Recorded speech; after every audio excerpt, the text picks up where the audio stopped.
tardes, soy la licenciada Susana Rasinski, psicóloga, psicopedagoga, psicoanalista. Y bueno, me invitaron a tener este espacio, es todo un desafío, pero creo que también es necesario para poder disfrutar con ustedes. ¿Y por qué elegí el nombre Sin Peros? Porque me interesa que hablemos con claridad, con honestidad, es decir, sin obstáculos. Por eso me parece muy importante la escucha. Desde agosto 2020, un nuevo programa streaming ingresó a las redes sociales, haciendo un paréntesis de reflexión y charla sobre distintos temas de actualidad, compartiendo puntos de vista con los profesionales desde una opinión crítica para una sociedad mejor, con la conducción de la licenciada Susana Rasinski, que agradece a todos los invitados y especialmente a la audiencia que disfrutan de Sin Peros. Muchísimas gracias por acompañarnos. Uno no tiene que tener todo estrictamente preparado. Cuando hay una buena disposición, todo sale bien.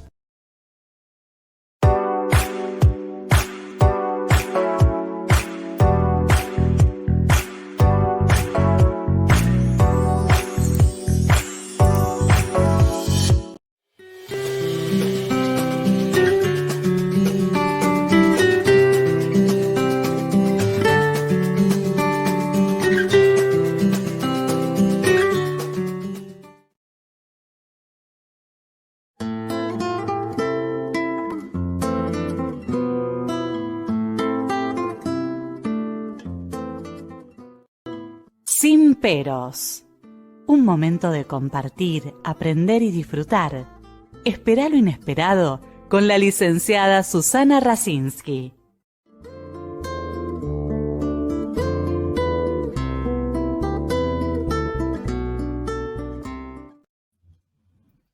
Muy buenas noches. Hoy contamos con la presencia del doctor Julio Casilia, de México, presidente actual de la Asociación Psicoanalítica Mexicana. Y vamos a hablar sobre la pandemia, qué significa, sus consecuencias, la pandemia mental y su relación con el medio ambiente. Bienvenido, Julio.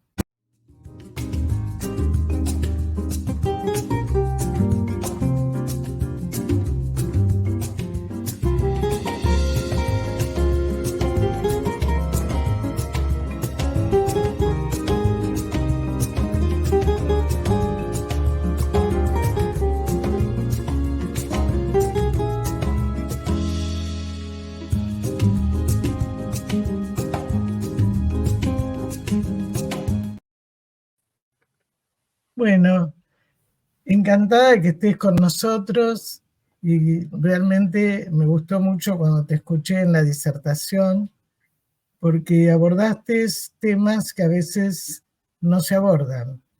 Es un poco todo lo que tenga que ver con el medio ambiente, entre otras cosas. Pero para introducirnos al tema, ¿qué entendemos nosotros por pandemia mental? Mira, sus peligros. Dime. ¿Sí? Sus peligros, sus consecuencias. Sí. Esto que yo escribí fue como un ensayo con tres grandes niveles de tres incisos, que sería el primero como muy freudiano, ¿no? Sobre la historia de Freud, que ha vivido la pandemia Freud hace 100 años, ¿no? Que Freud, como un gran lector del Quijote, Cervantes también padece varias que le llamaban la peste en ese entonces, ¿no? Esa es como una parte que ya lo iremos platicando al rato, ¿no? La segunda, que sí es muy interesante, que es, ¿qué pasa con el medio ambiente? ¿Qué estamos haciendo ahí, no? Y es esta cuestión del iniciador en mi asociación, uno de los fundadores inclusive, fue el doctor Fernando Césarman, que él instituye como pone el título de ecocidio, ¿no? Y lo empieza en los años 60. Y bueno, tenía una sección del periódico semanal, una editorial que se llamaba precisamente Ecocidio, ¿no? y siempre estuvo muy preocupado y deja una semblanza importante porque él dice, los analistas tenemos que analizar a nuestros pacientes, pero también en su relación con el medio ambiente. ¿Cómo lo van a cuidar, no? Esto es algo interesante porque ahora los jóvenes sí se preocupan de estas cuestiones, cosa que muchos de las generaciones anteriores no lo hacían tanto, ¿no? Entonces, uno tiene que pensar qué tipo de planeta está dejando, ¿no? A los que vienen, ¿sí? Es una cuestión importante. Y la otra, que es el último inciso de este ensayo, ¿no? Que es precisamente como una especie de un enigma diferente entre la Esfinge y Edipo, que no es el clásico, que también ya más adelante pues platicaremos un poquito, y que tiene actualmente todavía una vigencia impresionante, ¿no? Pero antes que nada, yo también te quiero agradecer, Susana, por la invitación. Es muy agradable y motiva mucho, anima mucho tener espacios donde uno pueda, como dices tú, hablar sin peros, ¿no? Sí, esa es un poco la idea, y además es un programa que en el momento en que lo emitimos, tal vez hay 30, 40 personas, depende del tema y del entrevistado, pero después la gente me dice que lo ve después para poder pensar y escucharlo bien. Entonces hemos llegado a 800, 500, 400, pero realmente es un esfuerzo que lo hago con mucho placer, porque como digo, siempre me interesó que se vea el psicoanálisis en toda su amplitud. Es decir, no es solamente un diván, no son las paredes del consultorio. Entonces, esto que vos traes y que me pareció lo que dice Fernando, ¿no? Ya en 1970, 60 y pico, ¿qué pasaba, no? Yo, antes de empezar el programa, le recordaba a Julio que en el 74, cuando viajo a México, mi primer viaje, muy jovencita, una de las cosas que me llamaba la atención era lo que pasaba en caminos muy polvorientos de México, que me acompañó un maestro a caballo. Íbamos a ver zonas, era un congreso de problemas de aprendizaje, y qué estaba pasando con lo que también estaba haciendo Estados Unidos en ese momento con las mujeres mexicanas. Estoy hablando años 74, ¿no? Entonces, digamos, ¿qué ha pasado en estos años? ¿Cómo se ha ido deteriorando todo? La contaminación de los mares, lugares, digamos, como es Indonesia, por ejemplo, donde los chicos viven con el plástico. Entonces, ¿qué es lo que ha pasado y cómo de alguna manera eso influye? Es uno de los elementos, porque todo esto también tiene que ver lo que pasa estos días, por ejemplo, con Hawái. Yo tengo un paciente que me decía que las tierras incendiadas eran de familias legendarias y no querían vender. Casualmente se provocó el incendio. Y en medio de la zozobra, que la gente, como ellos, están brindándoles ayuda de víveres, de ropa, va la gente a querer comprarle la tierra. Bueno, todo esto forma parte también de la situación que estamos viviendo como sociedad. Pero te escuchamos a vos. Sí, fíjate, esto que abres tú ahorita, que es muy interesante, y aquí en nuestro país estamos con un grave problema que trae las consecuencias de tipo con lo que ahorita decías de Hawái y estos lugares. ¿Qué está pasando aquí en México? Es una tristeza, pero el narco se ha metido mucho. Y el narcotráfico, el crimen organizado, ¿sí? Ahora lo que hace aquí en nuestro país es que cobra un derecho de piso, como le llaman. ¿Esto qué quiere decir? Que si yo tengo un restaurante, tengo que pagar una cuota semanal para que me cuiden, me protejan y no pase nada en mi negocio. Si no la pago, me lo incendian, asesinan a alguien allá adentro y pues eso es una pésima reputación para cualquier negocio, etcétera, etcétera. Bueno, acá está pasando, dicen en Rosario nada más, no, en toda la provincia de Buenos Aires también. Lo que pasa es que los candidatos, nosotros tuvimos elecciones el domingo, sí, nadie habla de los tratados con los narcotraficantes. Y cuando yo digo estas cosas, hay colegas que por ahí es como que no quieren hablarlo, no, y sin embargo, cuando vienen los pacientes, que hoy en día casi todo el mundo consume, Y estuvo un colega de Tofi de México, que él trabaja con adicciones, Lo estuvo otro conozco. colega, Office estuvo es otro, sí. claro, estuvo otro colega más, que él dio un ejemplo que me pareció muy bueno, ¿no? ¿Por qué un chico elige estar con un narco? Un muchacho que era de una posición económica muy buena en Distrito Federal y trabajaba, por decirlo entre comillas, con un narco. Entonces el muchacho le dijo, porque él me cree, me tiene confianza. Seguro. Entonces, ¿qué pasa, no es cierto, con nuestros jóvenes? Y nosotros tuvimos una elección el domingo, donde para muchos fue una sorpresa lo que pasó, para algunos de nosotros no, porque en todo lo que nos está pasando, donde hay una inflación de más de un 130%, Sí. donde la gente tiene un 50% que no puede, no tiene para comer, obviamente vamos a buscar a alguien que nos salve. Entonces, ¿qué significa para nosotros? Es el lugar de lo mágico, de lo omnipotente, cuando ninguno nos representa. Porque tanto ustedes como nosotros, como en muchos países, ¿no? Como pasa incluso con la guerra. ¿eh? Ayer yo tenía un familiar que justo estaba en Rusia y entonces me mandan a decir que estaban los drones atacándonos. O sea, seguimos. Entonces, ¿el tema cuál es? ¿Se tiene en cuenta el otro?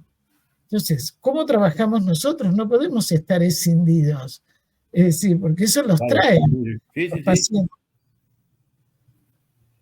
Sí, ¿no?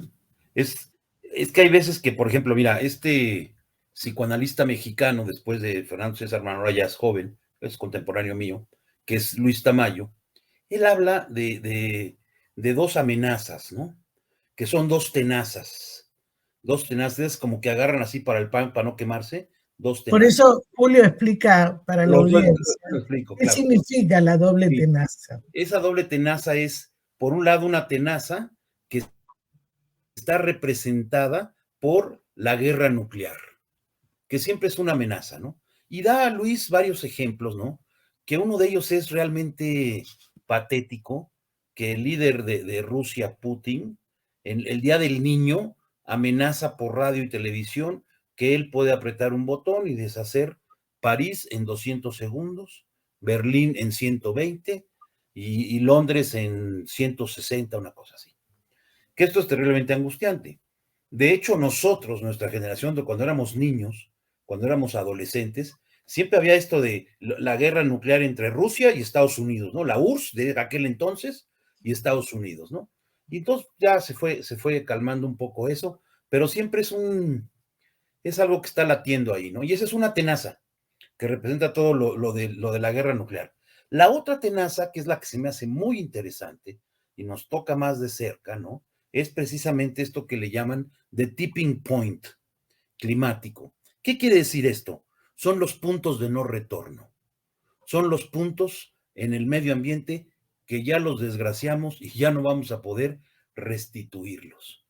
Luis menciona varios, es esto que llaman lo de esto de decir del cambio climático, que es el calentamiento global antropogénico que le llaman, ¿no? Y es todo el cambio que estamos haciendo en el medio ambiente, que lo estamos diluyendo, desequilibrando, ¿no? Para que cobren nuevas formas de presentación cada vez más degradantes, ¿sí? Y entonces, miren, por ejemplo, les voy a leer, son 9 puntos, nada más que ponen de todo esto, ¿no? El primero dice, es la selva amazónica, la cual, de no detenerse la deforestación y el cambio climático antropomórfico, podría convertirse en un enorme desierto. Estudiado científicamente, ¿sí? O sea, ¿sí? 2. El bosque boreal de Norteamérica, el cual, a causa del incremento de los incendios y las plagas ocasionadas por el calentamiento global, amenaza con extinguirse. La cubierta de hielo de Groenlandia, cuyo pregelisol, que esto es lo que le llaman el permafrost, que es todo lo que está congelado y se va a ir derritiendo, que lleva más de 2 años congelado, o décadas, o miles de años, y se está empezando a derretir prácticamente. Ya, es que ya salió una licitación para hacer una autopista. Hazme el favor, sí. Sí, ¿no? Se reduce dramáticamente, ocasionando no solo la desestabilización de la infraestructura de ciudades y pueblos, sino que amenaza con incrementar de manera desmesurada el agua de todos los mares y, en consecuencia, inundar las ciudades costeras. ¿Qué estamos viendo el verano pasado y en Europa? Inundaciones. Inundaciones que antes no sucedían. Pueblitos divinos que eran en Italia, en Alemania, ¿no? Y ahora se inundan con la época de lluvias, ¿sí? Desafortunadamente, ¿no? Dice también, la desaparición del Polo Norte es, quizás, la región que más ha sido afectada por el cambio climático. La cubierta de hielo que lo conforma se ha reducido de 1979 a la fecha en casi la mitad, por lo que se espera en el curso de esta década que desaparezca totalmente casi en unos veranos. Triste, ¿eh?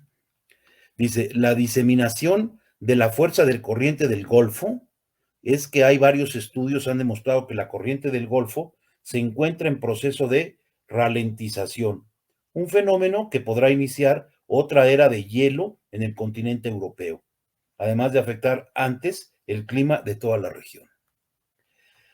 También está la pérdida de pergelisol en Siberia y el norte de Canadá, lo cual amenaza con incrementar en gran medida el metano atmosférico, uno de los peores gases de efecto invernadero, tal como amenaza con acelerar el cambio climático global, ¿no? La pérdida de los arrecifes de coral en todos los mares del globo y como consecuencia del incremento de la temperatura oceánica, se reducen los hermosos arrecifes coralinos.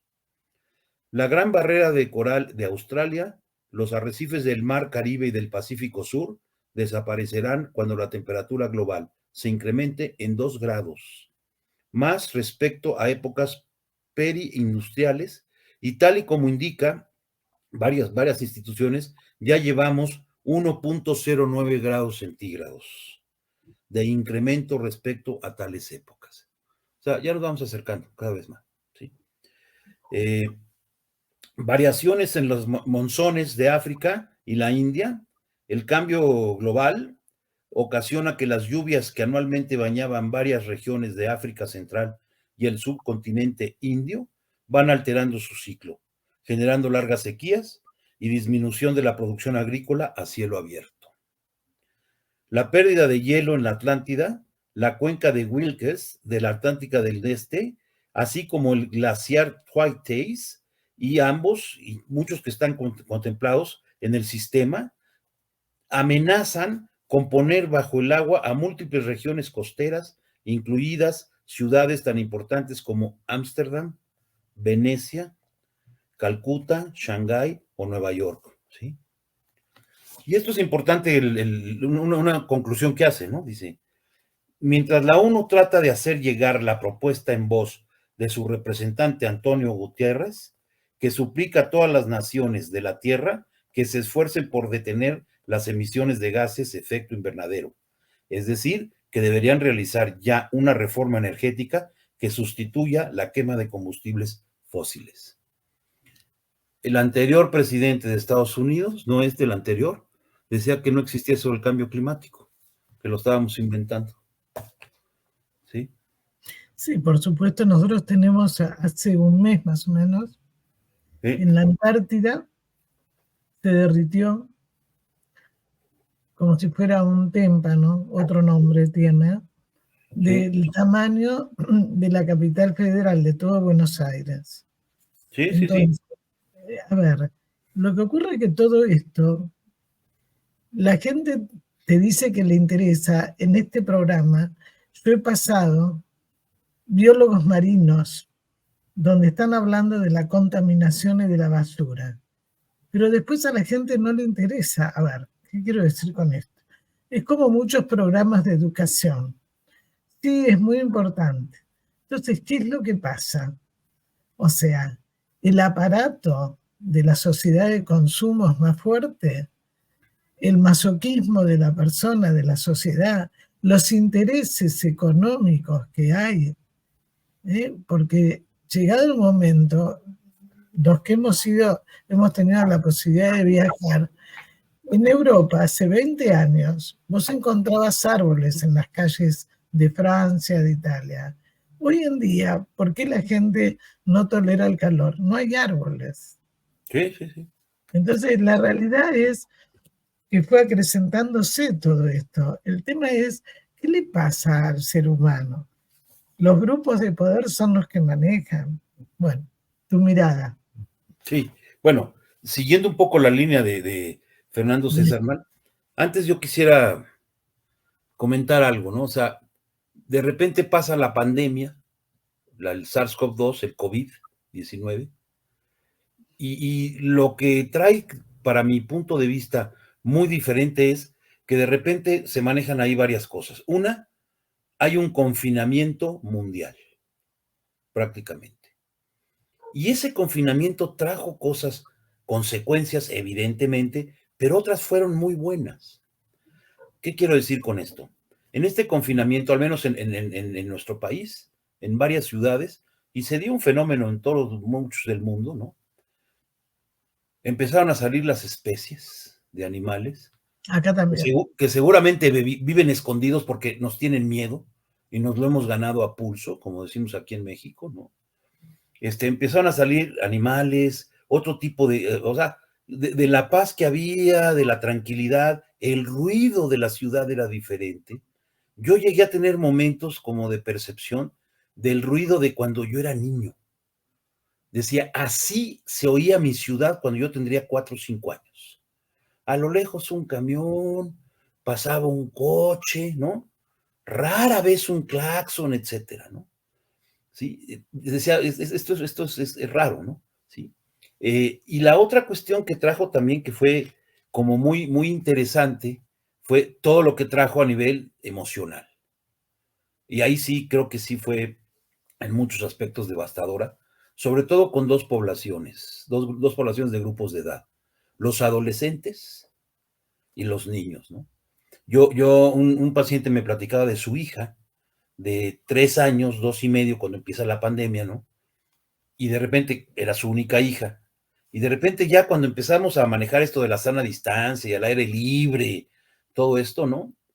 Dice que ve a sus primos y los tocaba para ver si eran de veras. Tocaba a los otros niños para ver si de veras eran de veras y eran de carne y hueso, ¿no? ¿Sí? Entonces, fenómenos de este tipo, ¿no? La otra que también se dio mucho, ¿no? Fue cómo los adolescentes sí sufrieron graves cosas, ¿no? Una, yo creo que el adolescente, como me decía un adolescente, mira, lo que nos enseñan en la escuela, en la preparatoria, en el bachillerato, lo podemos aprender en cualquier lugar. Ya hasta en tutoriales de YouTube, dice. Pero socializar, eso solamente te lo da la escuela, dice, ¿no?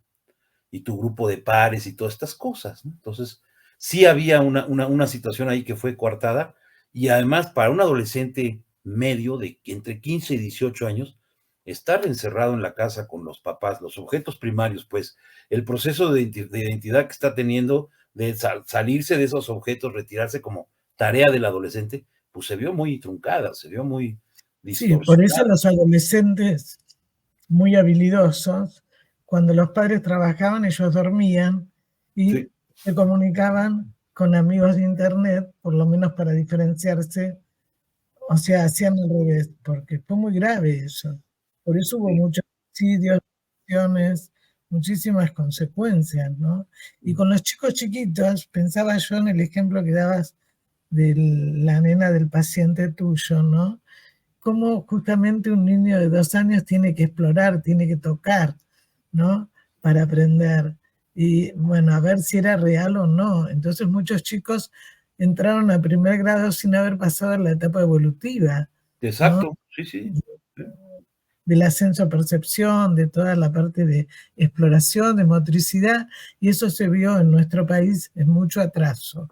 Los Claro, chicos realmente en este momento se ve todo ese retardo, digamos, que no es por una falta de capacidad cognitiva, ¿no? Sino que justamente lo que faltó fue la estimulación y cómo los padres estaban cansados porque no tenían que hacer ese trabajo que lo hacía la escuela, podían hacer otros para complementar. claro. Entonces se dio una serie de situaciones de conflictiva familiar muchas Terrible. separaciones a raíz que no se toleraban estar encerrados todos, ¿no? Sí, como dicen, el 24/7 era muy difícil, ¿no? Y fíjate que también había otra cuestión ahí que se dio con esta pandemia, además de que nos guardaron, ¿no? A la sociedad en general, estaba también una incertidumbre, con mucha angustia, de que en marzo del 2020 y esos meses no sabíamos si iban a haber vacunas y si las iban a poder hacer, y el tiempo se iba a dar, porque eso fue una cosa récord, ¿eh? De las vacunas, hacerlas en el tiempo que las hicieron. Uno médicamente lo sabe, ¿no? La otra era, había mucha incertidumbre porque había un pensamiento ahí catastrófico, ¿no? Como de fin de mundo, como muchas cosas que estaban ahí manifestándose, ¿no? Y que mucha gente se estaba empezando a deteriorar emocionalmente, ¿sí? Porque, por ejemplo, al menos aquí en México empezó a haber escasez de medicamentos. Y es terrible cuando hay escasez de medicamentos psiquiátricos. Cuando escasean los psicofármacos, cuidado. Entonces empezaba a haber, curiosamente, nada de antidepresivos, pero sí ansiolíticos, algunos antipsicóticos, etcétera, ¿no? Entonces la gente se ponía muy tensa, ¿no? Muy nerviosa, los familiares, ¿no? Porque decían, bueno, ¿y qué va a pasar? ¿Sí? Y la otra que a mí me llamó muchísimo la atención, pues es que esto hizo que creyéramos que era una pandemia terrible. Y sí, hubo fallecimientos, desafortunadamente, muchas cosas. Pero hemos tenido otras pandemias peores. Fue peor la del SIDA. Trajo más muertes a nivel, nada más que ahí sí era una enfermedad muy fácil de prevenir, muy fácil de prevenir, ¿no? Aunque fuera incurable en aquellas épocas de los 80, ¿no? Sí, pero cobró mucho, ¿no? Y tenemos otras pandemias y epidemias, ¿no? Que no vemos, ¿no? Tengo otros amigos, colegas que están trabajando mucho ahora. Yo estuve un tiempo en el hospital de nutrición y están trabajando ahora. El problema que tenemos en México, somos el segundo país del mundo que tiene más problema de obesidad. Acá también. Bueno, ahí está, ¿no? Pero el Acá problema es que los también. niños ya van repuntando y ya vamos a estar entre los primeros lugares. Mira, cuando estemos en los primeros lugares de campeonato mundial del fútbol, pues qué bueno, ¿sí? Ustedes sí pueden decir eso, ¿no? Que han sido campeones, ¿no? Pero nosotros no, pero vamos, pero eso de ser campeones en obesidad, pues está. Ahora sí que voy a hacer parafrasear algo así, como con un pleonasmo, pues está gordo ese asunto, ¿no? Sí, lo que pasa es que acá, aparte de la obesidad, que en nuestro país nunca tuvo esos índices de obesidad, el tema es que en este momento además hay chicos que no se alimentan. Es decir, los comedores, todo eso no se le está proveyendo de comida, pero además, esto es una cosa de que, por ejemplo, en las escuelas, la primera hora de la mañana los chicos se duermen, porque no desayunan. Sí, Entonces, sí, no estamos hablando solo de sectores más populares o más humildes, ¿eh? no es Incluso de hábitos. en sectores altos, digamos, todo lo que sea tipo McDonald's, ¿no?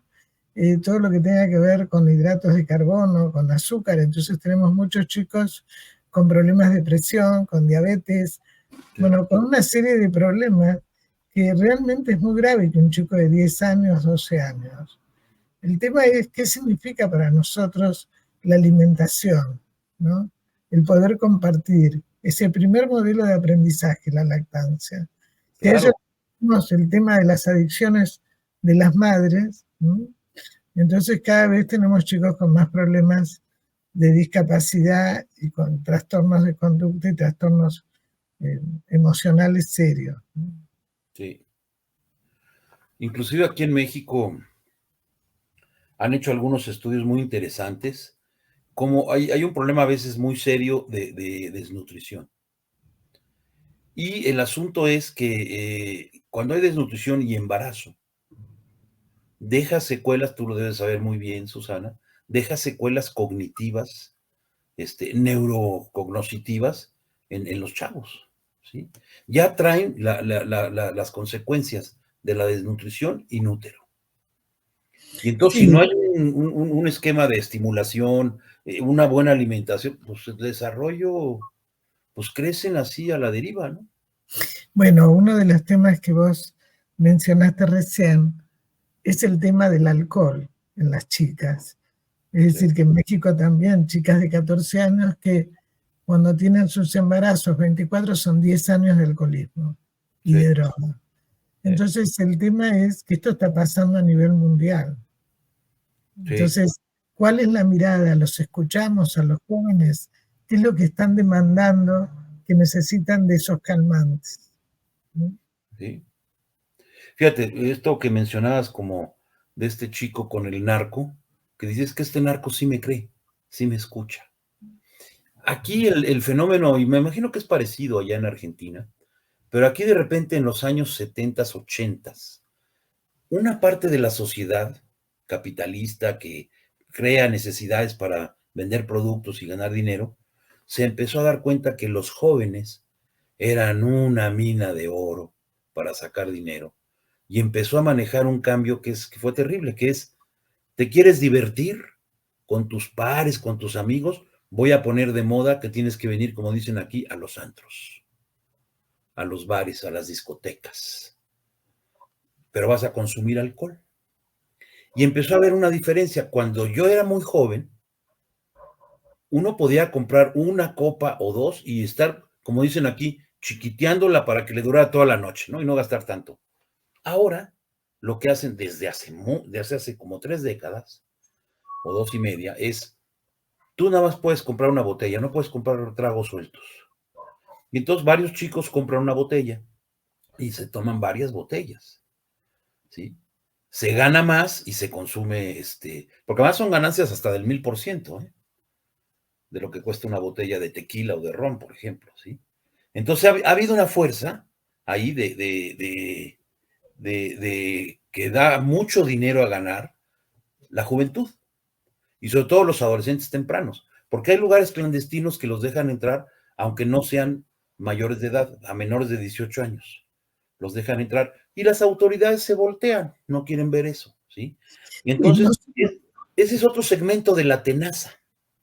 También hay puntos de inflexión, ¿sí? Que son puntos que son no climáticos, pero que también están haciendo un problema serio a nivel del medio ambiente, que es lo económico. Y cada vez estamos viendo de diferentes gobiernos, diferentes industrias, cada vez se endeudan más. Y dentro de un tiempo viene una crisis económica como la que hubo en el 2008, en donde va a dar un colapso los sistemas bancarios y de la bolsa, ¿no?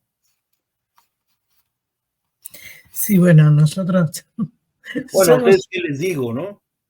un ejemplo, ¿no? Imagínate que el dólar llegó la semana pasada, esta semana casi 800 pesos. Qué O barbaridad. sea, en 2 meses, ¿no es cierto?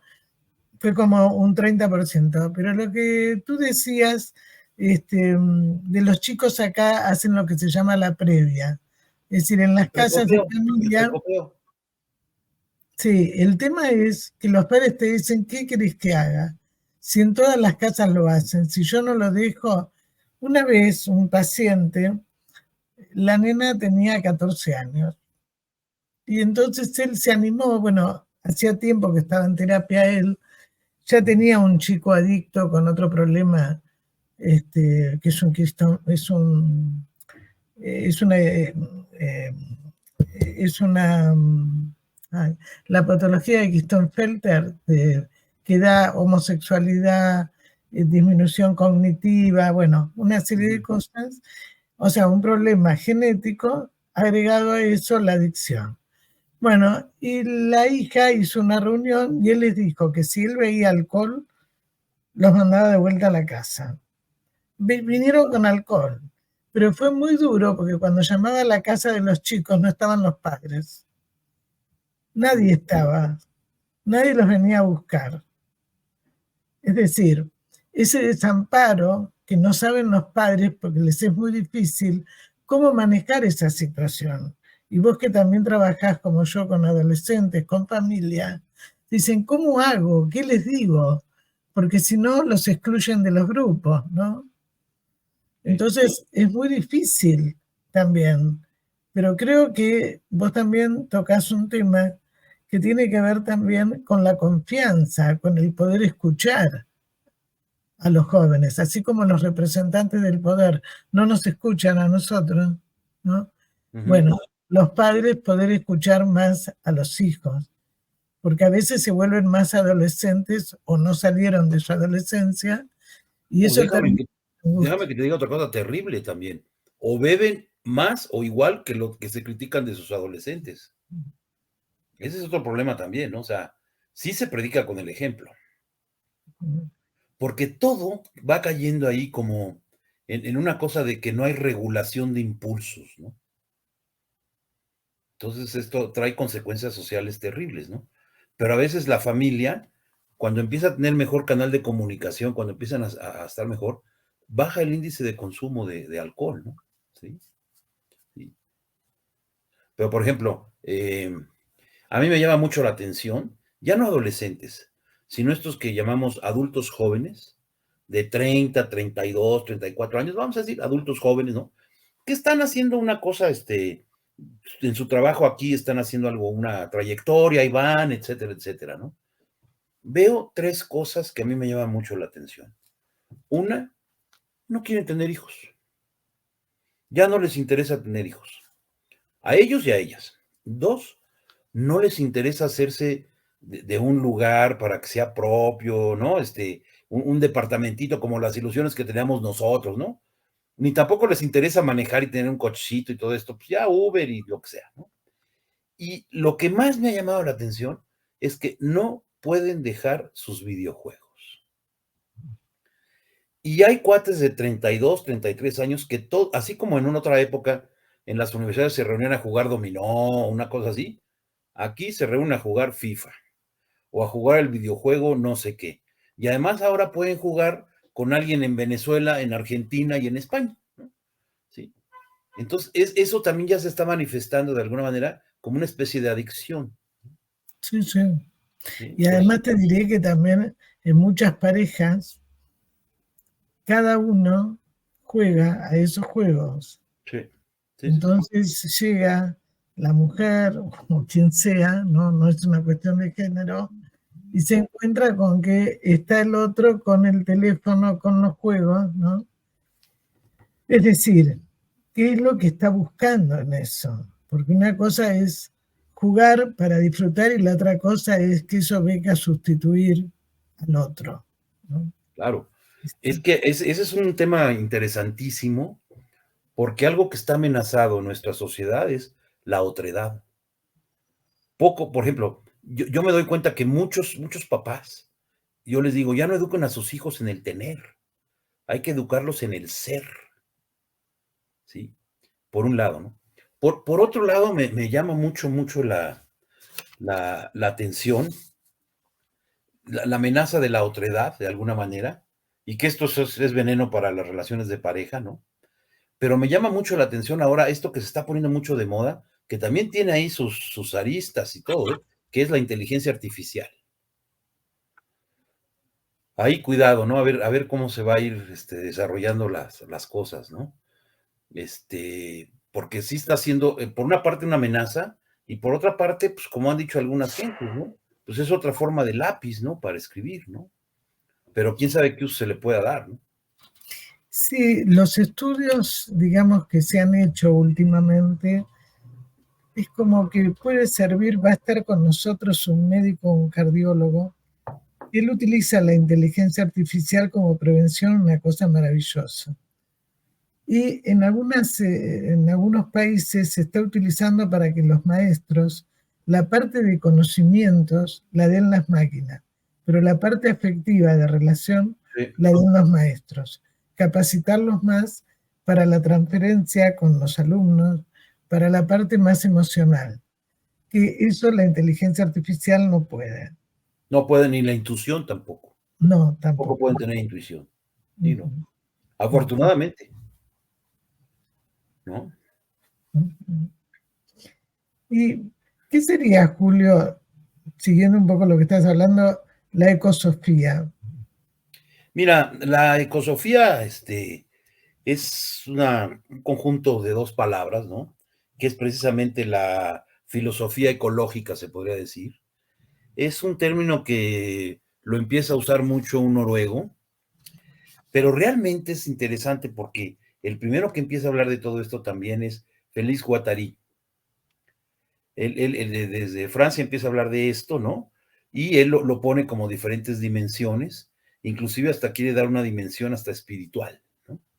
En fin, ¿no? Entonces, da esto que tiene que haber, se refieren, una filosofía que luche por estar en armonía con la naturaleza y que logre un equilibrio ecológico. Esa es la ecosofía. Eso es lo que Luis Tamayo también hace mucho hincapié. Y era lo que hacía Fernando Césarman sin saber que era eso, ¿no? ¿Sí? Pero eso sería la ecosofía, ¿no? Sí, de alguna manera los dos vocablos, ¿no? Ecológico, Sí, ecología, sí. y Sofía Sí, de estudio. conocimiento. Lo que pasa es que suena muy rimbombante, pero es eso.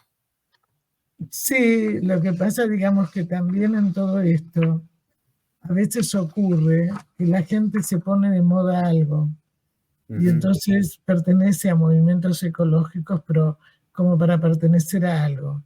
Y de Claro. verdad, lo que podemos hacer cada uno es mucho y no se hace, ¿no? Sí. No solo de cuidar la basura, sino también lo que vos decías que en pandemia pasó. Yo soy oriunda de una ciudad costera, que es Mar del Plata. Sí, sí. Y los lobos marinos llegaban hasta los restaurantes, hasta la parte comercial. ¿Mm? Y donde volvieron, hay una parte también que es un ecosistema, donde se habían ido ya aves de todo el mundo, porque habían empezado a estar las 4x4. Entonces, cuando ya no venían, volvieron de nuevo las aves de todo el mundo. Sí. Es, ¿por qué tenemos que proteger, primero destruir y después ver qué hacemos, ¿no? ¿Cuál es la conducta patológica, ¿no?, del ser humano? Fíjate que yo a veces digo, pues con tristeza, ¿no? Cuando a muchos nos conmovió que de repente veíamos esto, aves, ¿no? Hasta conejos, ¿no? O sea, como de una naturalidad impresionante, ¿no? Haz de cuenta que estábamos viendo un programa de Discovery Channel, ¿no? ¿Sí? En vivo. Y lo que pasa, que es lo terrible, ¿no? La gente se conmovió mucho, aparentemente, y ya se nos olvidó. Ya nada más es un recuerdo, pero ya se nos olvidó hacer algo concreto. O sea, aquí sí es triste esta cuestión así, pues a veces se la explica uno con la teoría de las pulsiones, ¿no? Y esta pulsión destructiva, híjole, ¿no? O sea, nomás no entendemos, ¿no? ¿Qué es lo que vos pensás y estás haciendo dentro de la institución que dirigís, como para que también los colegas tengan más en cuenta esto que vos decís? Que Mira, muchos de nosotros hace años lo hacemos, pero bueno. sí, igual aquí lo hacemos, ¿no? Uno de los que sembró todo esto fue Fernando Césarman, ¿no? Nosotros lo que estamos haciendo es, y espero que se entienda bien, hemos querido dar como continuidad a las mesas directivas. La anterior mesa directiva, yo fui secretario, ¿no? Y anteriormente había sido director del instituto y ahora presidente, ¿no? Y que haya una continuidad primero y sobre todo quitándole esta parte tan rígida y ortodoxa que tiene a veces el quehacer psicoanalítico. Ahorita que dices vamos a hablar sin peros, vamos a hablarlo, ¿sí? Y cada vez esto de la pandemia también hizo abrirse más a una transdisciplinariedad, ¿sí? Yo viví este proceso personal hace muchos años, porque nosotros fuimos de los primeros aquí en el país en estar viendo problemas, trastornos de la conducta alimentaria. Y entonces nadie trataba a las pacientes con anorexia nervosa primaria. Y entonces fue la anorexia nervosa primaria, si realmente quieres hacer algo, tienes que entrarle interdisciplinariamente. Tienes que entrar a nivel individual, a nivel, si se puede, de grupo, a nivel de seguimiento de familia, algunas veces psiquiátrico, nutricional, endocrinológico, etcétera, ¿no? Y No tendríamos hay que... otra forma. ¿Mandé? No hay otra forma. No hay otra. Si no, hasta Interdisciplinaria. enloquecen, ¿sí? Y entonces teníamos nuestras juntas clínicas semanales de los casos que veíamos, ¿no? Y eso se empezó a abrir a la interdisciplinariedad. ¿Qué hizo la pandemia a nivel del psicoanálisis, que es donde estamos nosotros, o de la psicoterapia de corte psicoanalítico? Yo conozco colegas que decían, eso de ver gente a distancia, eso no es análisis. Yo no lo hago. Yo tenía algunos pacientes porque se habían ido a vivir a otro lugar del mundo y querían seguir en el análisis y no había pandemia ni nada, eso fue mucho antes, ¿no? Y lo hacíamos, ¿no? De hecho, una vez tuve la oportunidad de platicar con Jorge Lutemberg, que él hablaba sobre el análisis telefónico a distancia y todo. Una vez, Sí, lo pone de ejemplo hace muchos años. Sí, ándale, ¿sí? sí. Jaime es divino. Sí, de lindísima gente. Y entonces, bueno, como decía él, yo capto hasta los tonos y sé cómo está mi paciente, aunque no lo estoy viendo, es por teléfono, ¿no? Y entonces esto fue quitando una rigidez que había, ¿no? En donde no había otra forma de trabajar, más que a nivel del Zoom, ¿no? Ahora, algunos se quedaron así y otros no, ¿no? ¿Sí? Y yo Bueno, creo que acá lo que en dices nuestro que país, estoy haciendo, pues estoy haciendo eso, quitando como cosas rígidas y teniendo una conciencia mayor que estamos viendo en lo social, ¿no? Invitando expertos que nos digan. sí, nosotros acá en la asociación tuvimos una experiencia magnífica. En ese momento estaba Claudia Bonestein, que inauguró este programa. Yo inauguré el programa con Claudia, siendo ella Mira, presidenta. sí, Y hicimos la escucha. Tuvimos más de 3.000 llamados sí, de todo el país. Y realmente fue maravilloso lo que se pudo lograr con gente que a lo mejor nunca había consultado con un psicólogo, con un analista, desde un bombero, un policía, una enfermera, un adolescente. Bueno, la variedad fue muy grande y sirvió la escucha. Incluso en este momento hay mucha gente que no quiere volver a presencial sí, ¿no? porque la situación del tránsito acá, sobre todo en la capital federal, es como Distrito Federal, es muy seria, no sabes si llegas o no, Sí, entonces cuesta. Con los niños, bueno, los niños quieren tocar como tu paciente, quieren lo presencial, ¿no? sí. Pero bueno, a mí me parece que la apertura, incluso que está teniendo también FEPAL, otras instituciones, ¿no? Derivados de IPA, son muy importantes porque no podemos estar aislados. O sea, el tema es el trabajo interdisciplinario, porque esto que vos traes, que ya lo había traído el fundador de la asociación, todo lo que es el medio ambiente, el hombre es su contexto, ¿no? Claro, ¿Qué pasaba cuando el hombre salía a cazar? Entonces, ¿qué pasa ahora que sale a comprar alcohol o la droga, ¿no es cierto? O, como en nuestro país, que un 40% de la economía es informal. sí, Entonces, de repente, ¿no? ¿Qué significa también pagar una terapia para poder estar bien? Ya ni para conocerse, sí, sino no, porque en general la gente viene sí. porque ya le pasa algo y no sabe cómo salir de todo eso, ¿no? Sí, sí, ya sus defensas no le funcionan. Ujú, ujú. Y vos dijiste que en el artículo que Julio escribió en uno de los libros de Hilda Katz, el 7º libro, Sí, vos abarcabas, ¿no es cierto?, tres aspectos distintos, que estuvimos comentando algunos. sí.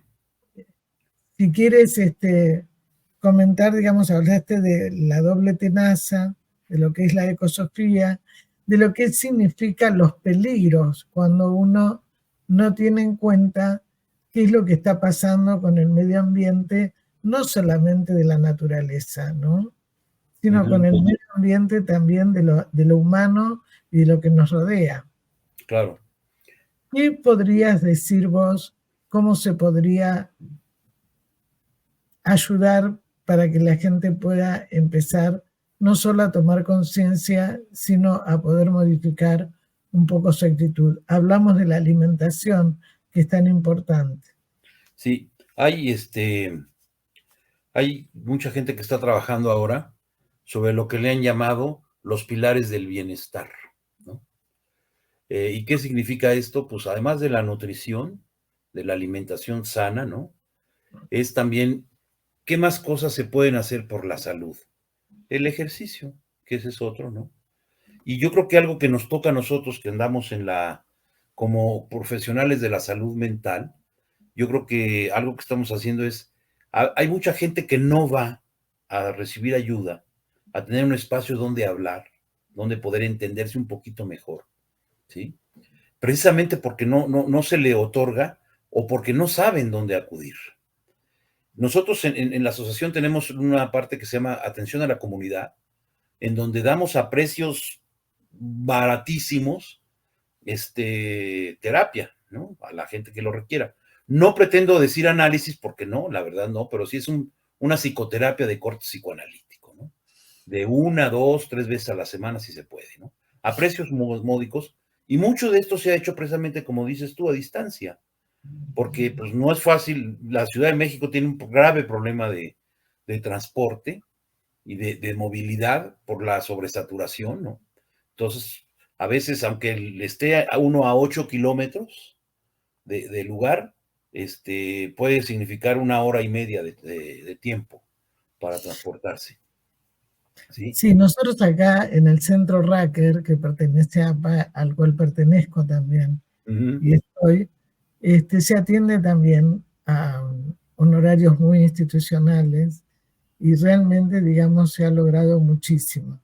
Pero yo considero que tenemos que igual trabajar en relación con otras disciplinas, con otras instituciones, ¿no? Porque las situaciones de violencia, por ejemplo, que se viven en nuestros países y en el planeta, no podemos hacerlo solos, no solo abusos sexuales o violencias de tipo sexual, ¿no?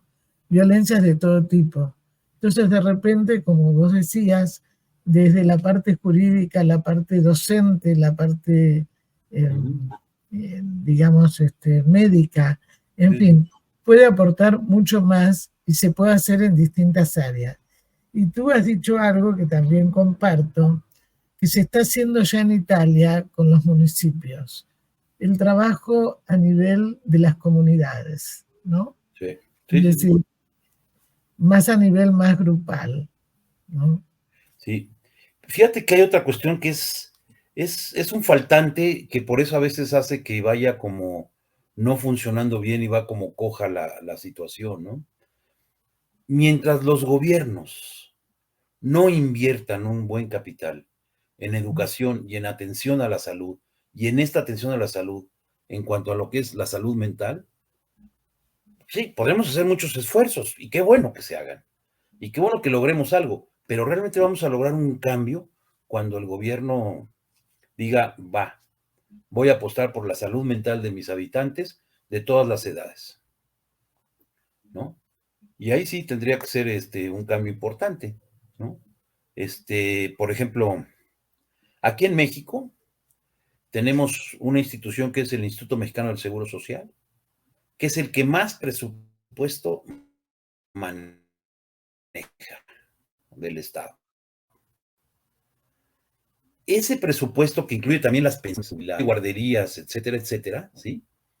Es 7% más bajo que lo que se gasta el gobierno de Estados Unidos, nada más en cuestiones psiquiátricas.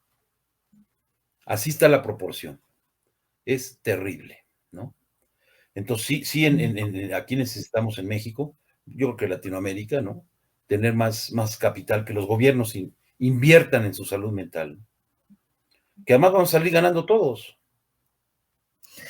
Bueno, nosotros los candidatos que se presentaron ahora, ninguno habla de la famosa ley de salud mental que no sirve.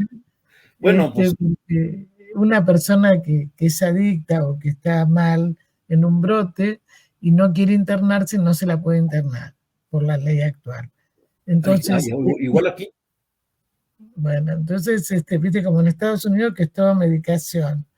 Y entonces se tapan con diagnósticos que no son reales, pero bueno, la familia se siente que ya sabe que tiene, está medicado, está calmado.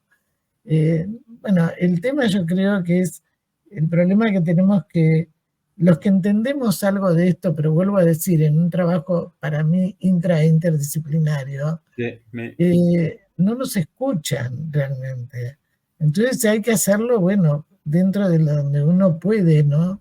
A nivel institucional, a nivel de nuestras instituciones. Poniendo su granito de arena, tal cual. Que está bien, ¿no? Como dicen, de granitos en granitos de arena se hacen las playas, pero está bien, ¿no?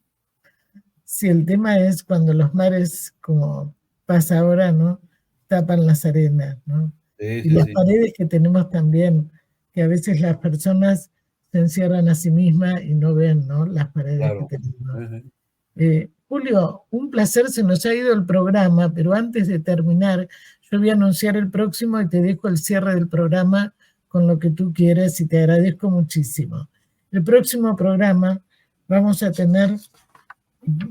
seguir hablando de mutilaciones como tatuajes, piercing, con el doctor Jorge Dimov. Así que muchísimas gracias, un abrazo y ojalá que pronto nos veamos. Te dejo el cierre del programa. Un abrazo, estoy muy agradecido. Y me viene a la mente una frase de uno de los escritores preferidos de Freud, de Goethe, que decía: cuidado con vuestros anhelos de juventud, porque los dioses castigan a los jóvenes cumpliéndoselos. Ha sido un placer estar contigo, Susana. Gracias, Julio, un abrazo. Un abrazo. Gracias. Sigamos trabajando y estoy a tus órdenes. Gracias. Nos veremos. Hasta luego.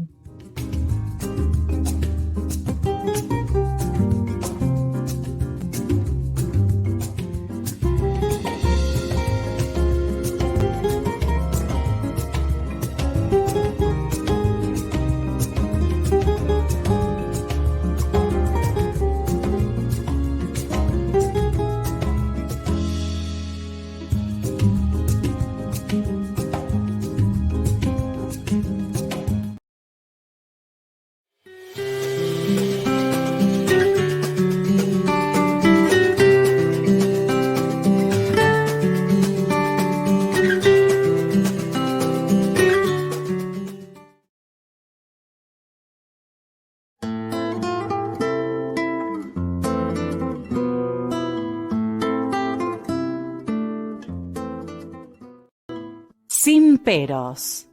Un momento de compartir, aprender y disfrutar. Espera lo inesperado con la licenciada Susana Rasinski.